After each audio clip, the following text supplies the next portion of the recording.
You probably think you know what's behind a classic movie. A big script, a bunch of nervous actors, a tough director shouting at people for messing things up. But The Blue Angel? It's a whole other world. A story soaked in jealousy, scandal, and the kind of secrets people would pay good money to keep buried. Picture this: rain hammering the windows of a Berlin studio, cigarettes burning down to nubs in sweaty fingers, and stars like Marlene Dietrich and Emil Jannings barely able to look each other in the eye without thinking of the knife they'd rather plunge into the other's career.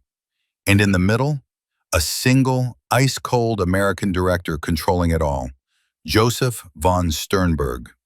But let's not get ahead of ourselves.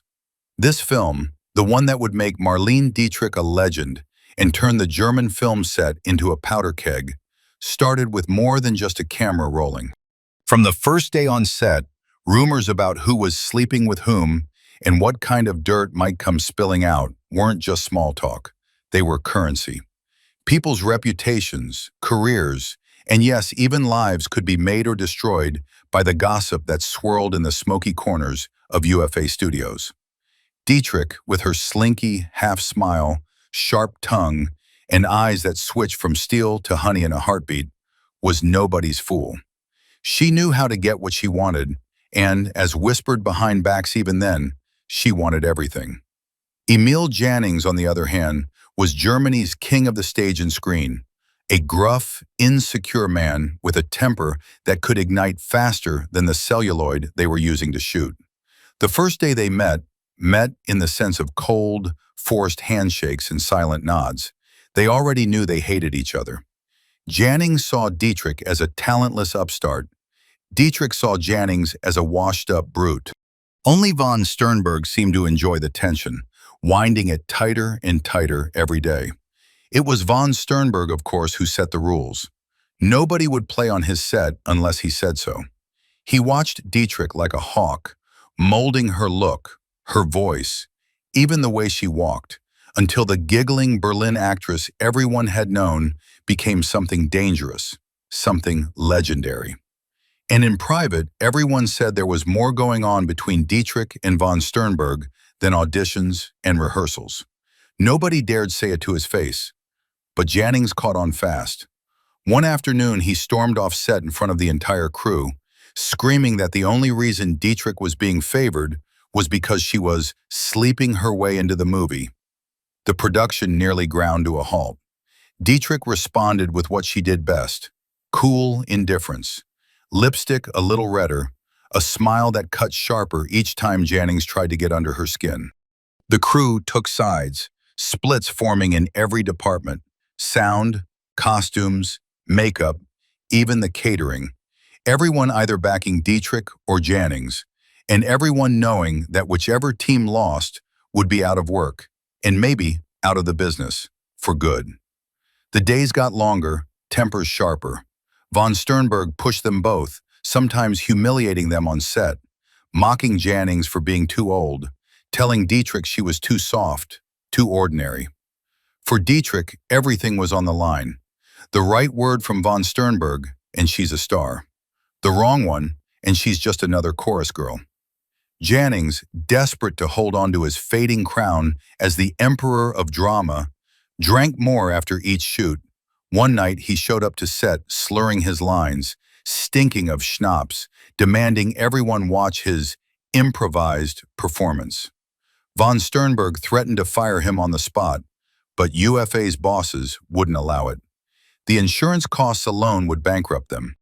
And just when things seemed like they would finally explode, a strange kind of order formed. Dietrich and Jannings, forced to work side by side, learned to turn their disgust into chemistry. They might have spat on each other in the dressing room, but under the lights, they sizzled. The scenes with the two of them, her in that now legendary top hat and stockings, him crumbling into pathetic obsession, were all the more electric because everyone knew the hate was real. Extras whispered that the looks between them weren't just acting, they were daggers, aimed for the jugular. Of course, that wasn't the only scandal. The way von Sternberg controlled his actors was nothing short of psychological torture. He would keep Dietrich in costume for hours, reapplying her makeup himself, tugging at her hair, making her repeat lines until her voice broke. Some days, shooting lasted for 18 hours straight. The only breaks were the ones von Sternberg allowed, often at odd times just to keep his cast off balance. Crew members joked that they didn't know if they were shooting a movie or surviving a cult. And every day, someone ended up in tears, either because of a tongue lashing from von Sternberg or because Jannings, unable to stand being sidelined, would wreck a set or trash his dressing room. But Dietrich somehow thrived on this pressure. She started coming in earlier, staying later, learning every part of the production, even how the props worked and where the best lights were placed. She'd follow von Sternberg as he blocked a scene, asking about camera angles, lenses, the soundtrack. At first, the crew mocked her for being a nosy actress, but when they realized she never forgot a single lesson and was soon correcting them about continuity or set design, laughter turned to nervous respect. Von Sternberg, meanwhile, twisted the knife every chance he got, knowing that the more Jannings crumbled, the more Dietrich shined. The producer, Eric Palmer, tried to referee, but even he admitted defeat. The set was more battlefield than workplace, every day bringing new alliances, betrayals, and whispered threats. If someone's car got a flat on the way to the studio, people would wonder if it was sabotage, or if maybe, just maybe, Dietrich had finally snapped and sent a message with a razor blade in the post. The paranoia was real. Sam Mendes or Werner Herzog would have run screaming into the Berlin night, but von Sternberg just smoked another cigarette and told everyone to get back to work. The result of this chaos? Every frame in the Blue Angel radiated with real hate, real lust, and real pain, because none of it was pretend. And behind all this, a rumor spread like wildfire in the underworld of Berlin's cabaret scene, that Marlene Dietrich wasn't just having an affair with star directors or studio heads. No, the whispers hinted at something bigger, something that reached even into the looming darkness gathering across Germany's political sky. Everyone knew Berlin was boiling over politically, smoking with secrets, a place where the sharpest minds and the deadliest ambitions collided in back rooms above jazz bars. It had always been a city of spies, scandals, and shadowy figures. Now, on the set of The Blue Angel, the gossip was that Dietrich had caught the eye of someone nobody dared name out loud, but everyone, from the grip fixing the lights to the studio bosses themselves, understood by a single, loaded glance: Adolf Hitler, the man who would soon seize Germany in a fist of steel. At first, these stories seemed too wild even for the wild days of UFA. Dietrich, with her sly smile and dangerous curves, was rumored to have received invitations, unofficial of course, to after-hours gatherings with Hitler's inner circle. The very idea made people's skin crawl, but for others it was just another scandal in a city where anything and everything went after dark. Dietrich, ambitious and fearless, didn't deny the stories. If anything, her silence only made them grow. One night, after a particularly grueling shoot, Dietrich and von Sternberg vanished from set together, not even saying goodbye to the crew. Rumor had it they met a black sedan near the studio gates and drove directly to an exclusive party thrown by one of Germany's most powerful and most frightening fixers, a man with mysterious connections to the rising Nazi movement. Nobody ever got the full story, but by morning, the newspapers were buzzing with hints that Berlin's brightest new starlet had been seen in company better left unnamed. From that night on, the tension on set was unbearable. Every man with a badge, every silent studio accountant might just be an informant. Even von Sternberg, usually cold as ice, began double-checking the shadows in the back of each soundstage. When Dietrich received flowers with no card, a dozen blood-red roses left inside her dressing room while security stood watch, Jannings exploded. He stormed into Dietrich's room and accused her outright. "Are you trading yourself for the Nazis now, Marlene?" The slap she gave him echoed through the hallway. He didn't bother denying he deserved it. Within days, Gossip started to swirl that one of the film's background players had been pulled off set after bragging about working for the new government. Nobody saw that extra ever again. And all the while, von Sternberg kept driving his actors harder, pushing Dietrich toward exhaustion, pushing Jannings toward nervous collapse. After the long nights, Dietrich was often seen leaving the studio with dark sunglasses, a silk scarf knotted under her chin, and an armed driver at the wheel. Those few close enough to know said she now worried about more than just her reputation. The city felt dangerous in a new way. Sometimes, late at night, the sound of breaking glass outside her hotel would startle her awake. Other times it was nothing but a shadow under her door, a message, a threat, a reminder that her star might not shine forever. It didn't help that Dietrich was receiving fan letters by the basketful. Most, of course, were harmless. Adoration, admiration, proposals. But a handful arrived almost daily, written in careful, slanted script, packed with nationalistic catchphrases and thinly veiled warnings. I see you shining. Soon you will belong to us, or to nobody. Dietrich never spoke of them, but her maid was instructed to burn anything that looked even remotely suspicious.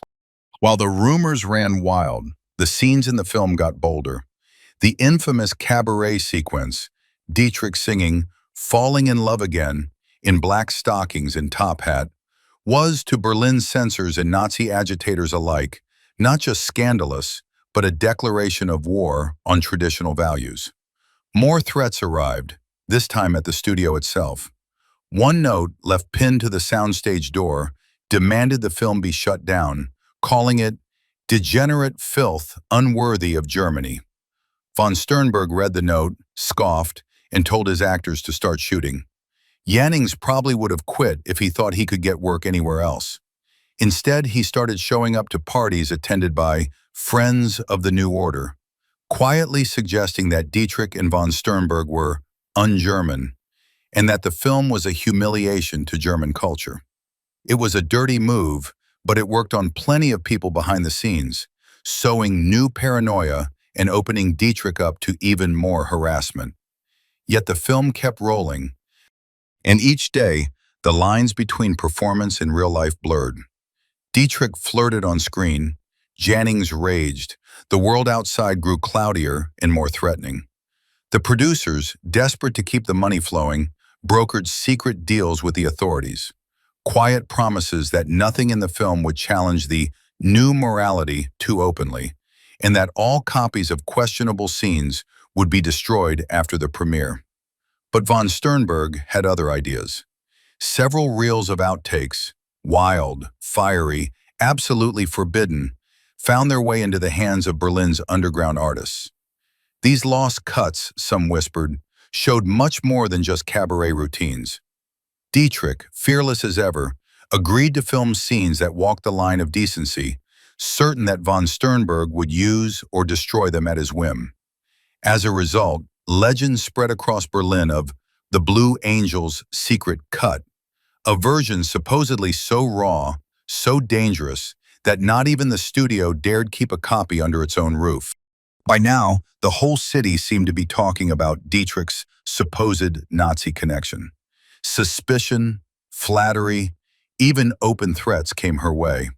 Some said she was playing both sides, keeping diplomats and dissidents alike guessing whose bed she'd climb into next. Others insisted the rumors about Hitler were just that, rumors, started by jealous rivals or actors desperate for headlines. What Dietrich did say, years later, in Berlin, you never knew who was watching you. You only knew that someone always was. On set, those words could have been carved into the walls. One night, after a particularly brutal argument with Jannings, a fight that ended with smashed bottles in a ruined set, Dietrich disappeared for 48 hours. The press went wild, suggesting she'd been kidnapped, or worse. In truth, she'd slipped out of Berlin entirely, holed up at an anonymous villa on the outskirts. Some say a high-ranking Nazi visited her there. Others are sure the whole thing was a ploy, a show of power that only made her legend grow.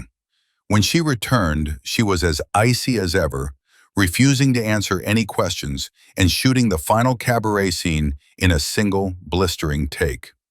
The wrap party, when it came, was a disaster. Jannings showed up late, already drunk. Dietrich didn't bother to show at all. Von Sternberg sent a single telegram. "The angel has flown. Good luck to you all." Berlin, for its part, roared. The Blue Angel premiered to sold-out crowds, critics both praising and damning it in equal measure. Censors tried to ban it. Politicians threatened to have the film destroyed, but the public demanded more, and the legend of Dietrich and her rumored Nazi affair refused to die. The truth, in the end, was probably wilder and darker than any one rumor. Maybe Dietrich used the scandals to climb higher.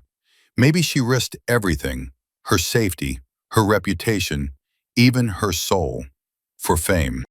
Or maybe it was just Berlin, just 1930, and just another movie that turned real life into a game no one could ever win. If you thought the fights between Marlene Dietrich and Emil Jannings were the worst thing about the Blue Angel set, you obviously never watched von Sternberg in action. Compared to him, everyone else was just background noise. For him, control was everything. Not just over the camera or the script, but over every heartbeat and every drop of sweat in his actors' bodies. He micromanaged the light in Dietrich's eyes, demanded a specific length for the run in her stockings, and even picked the color of cigarettes she could smoke between takes. Every morning started with a lineup, like a military roll call. Von Sternberg would prowl the set, his eyes cold, glasses perched on the tip of his nose. One assistant director said it felt like being inspected by a firing squad. The mood was tense, the air thick with fear. Von Sternberg wasn't loud or vulgar. He didn't need to be. His silence worked as a weapon. His glare could make an actor forget every line they'd spent weeks memorizing. More than once, an extra flubbed a simple scene and found themselves completely cut from the movie, their footage dumped in the trash before lunch. No explanations, no second chances. Everyone knew not to trust the schedule posted in the hall. Von Sternberg changed everything on a whim. A scene meant to wrap in an hour could drag on for half the day. The famous cabaret sequence? They shot it for a week. The studio bosses were losing sleep over the budget, but von Sternberg refused to compromise. Each strand of Dietrich's hair had to be perfectly arranged. If a single light bulb burned too bright, the whole crew had to stop so he could fix the ambiance. Behind the camera, he was even rougher. He kept Dietrich isolated, blocking the door to her dressing room so nobody could distract her. Some actors started calling her the prisoner of Studio 5B. Her only visitors were von Sternberg and the makeup girl, and rumors spread that the director wanted her to crack, to break down until she bled real feelings onto the screen. Some say it worked. In the famous scene where Lola Lola sings, "You are the cream in my coffee," Dietrich's tears were real. But not because of the story, because she'd been pushed past her breaking point. Jannings took it personally. He'd always been the star, always the man who called the shots, but here he was, relegated to second place by a director more loyal to Dietrich than to anyone else. Resentment simmered. Von Sternberg jabbed at Jannings relentlessly. He told him to pretend you're less important, made him sit in the back of group shots, and cut his monologues in half. Jannings tried fighting back, at first with arguments, then with boos, and then, finally, with long, passive, aggressive silences. The tension became a character in the film. No one on set could escape it. Sometimes people went whole days without speaking above a whisper. But von Sternberg didn't care about friendships or comfort. Most film sets were chaotic, but he built his own kind of order.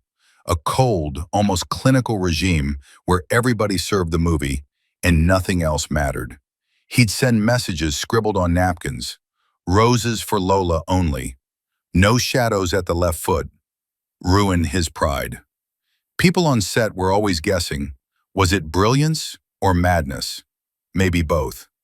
At night, he'd often be seen alone in an editing suite, slicing up footage with a razor, building magic frame by frame. The next day, he'd demand Dietrich wear a new dress, different from even yesterday's perfect one, all while making Jannings wait in his dressing room for hours, not knowing if he'd be called or sent home. The studio's bosses dreaded his phone calls. Once he ordered UFA to entirely reshoot a major crowd scene because a single man in the background wore the wrong hat. It cost a fortune. Nobody dared refuse. The director brought out the best and worst in people, and everyone, absolutely everyone, walked away changed. And as Berlin outside the studio turned uglier, von Sternberg locked in tighter. No time for distractions. Rumors that Dietrich was playing games with dangerous men from the Nazi party grew louder. Secret meetings at midnight, anonymous envelopes with too much cash inside. Half the crew thought the film was being watched by people a lot scarier than any film critic. Studio guards were doubled. Someone saw von Sternberg burning a pile of old call sheets in the alley. Dietrich's name was on almost every one. The final weeks of shooting were pure exhaustion. Nobody slept. Von Sternberg moved between sets like a ghost, cajoling, threatening, then, unexpectedly, whispering encouragement to Dietrich when nobody else could hear. She seemed to grow colder, more distant as the hours bled together. Her performance was no longer just a role. It was a battle, her against Jannings, against the director, even sometimes against herself. Every now and then, the outside world forced its way in. Goons from a local political gang showed up at the gates one cold morning, demanding bribes for security. UFA's accountants paid up fast. Another time, a nervous government official called insisting Dietrich dress more decently for future scenes. Von Sternberg told them to shove it. The censors, the Nazis, and even the American distributors kept up a steady pressure to water down the film. Each time von Sternberg bluffed, lied, delayed, and somehow always got what he wanted. People say the real violence came in the editing room. Von Sternberg cut scenes with surgical cruelty, whole plot lines and characters erased because he didn't feel the pain in the footage. A supporting actress quit the business entirely, convinced she'd failed him because he didn't so much as say goodbye. Stories spread of personal objects, props, jewelry, set pieces, disappearing from the locked studio. Some blamed Jannings' bad temper, others said von Sternberg himself ordered it, as if possessions could somehow taint the purity of his artistic vision. Dietrich started carrying a small pistol in her bag. Friends warned her to leave Berlin. She waited, always, for von Sternberg's orders. Within the studio, she was untouchable. Outside, an absolute target. And all this time, as the film wrapped, a new, wildly dangerous rumor reached its peak. That Dietrich wasn't just resisting the new Nazi power, she was, in secret, playing a double game. Some whispered she was a spy, passing gossip to anti-Nazi officials via contacts in the French embassy. Others swore the opposite, that some nights she took quiet car rides to secret addresses, meeting with the most feared men in the Reich, including maybe even Hitler himself. Of all the stories, the one that clung hardest was that Hitler had become obsessed with Dietrich. True or not, it made her an icon and a hunted woman all at once. Studio phones were tapped. Hotel rooms were searched. A member of the film's lighting crew vanished after bragging about a letter he'd supposedly delivered to Dietrich from the F. What happened to him was never clear. When The Blue Angel finally premiered, there were threats of protests, even bomb threats. Bodyguards lined the aisles. A police presence hovered outside the theater. The film on screen was a shock, bold, beautiful, dangerous. The public hailed a new star. Critics raved. The old guard fumed. But the price was high. Dietrich's name was placed under surveillance. She got anonymous threats, some promising glory if she returned the affections of Germany's new rulers, others hinting at violence if she didn't. Von Sternberg, worried for her safety, urged her to go to America. She did, and The Blue Angel became the springboard for a legendary Hollywood career, while Jannings, left behind in Germany, floundered for years, his old-world status permanently eclipsed. For von Sternberg, the film was a triumph, but it cost him as well. The legend of his control, his cruelty, stuck, and many actors swore they'd never work for him again. UFA, meanwhile, quietly destroyed controversial reels and redacted the archives, making sure the Nazis could never use the dirt they'd uncovered. Dietrich went on to become an outspoken enemy of the Nazis, even returning to Europe as part of the American war effort. The rumors about her and Hitler never quite faded, but she laughed them off, always insisting she had only one true passion: freedom and the power of a performance. What did it all mean? The Blue Angel was more than just a film about desire and destruction. It was a snapshot of Berlin on the edge, a portrait of people forced to choose between art and survival, between the public fantasy and private nightmare. For Dietrich, Jannings, and von Sternberg, it was the chance and the curse of a lifetime. They left the set changed forever. Some rose, some fell. All of them collided with a history much bigger and far stranger than they could have ever imagined. The scandals and secrets never faded away. Neither did the film's brilliance. So the next time someone tells you that old movies are boring or that today's scandals are new, just remember the set of The Blue Angel, a battlefield of desire, danger, and everything that ever glittered and broke in the roaring last days of Weimar Berlin. If this story made you see the glamour and the darkness behind every legend, hit like, subscribe, and stay for our next wild ride inside the most infamous scenes in cinema history.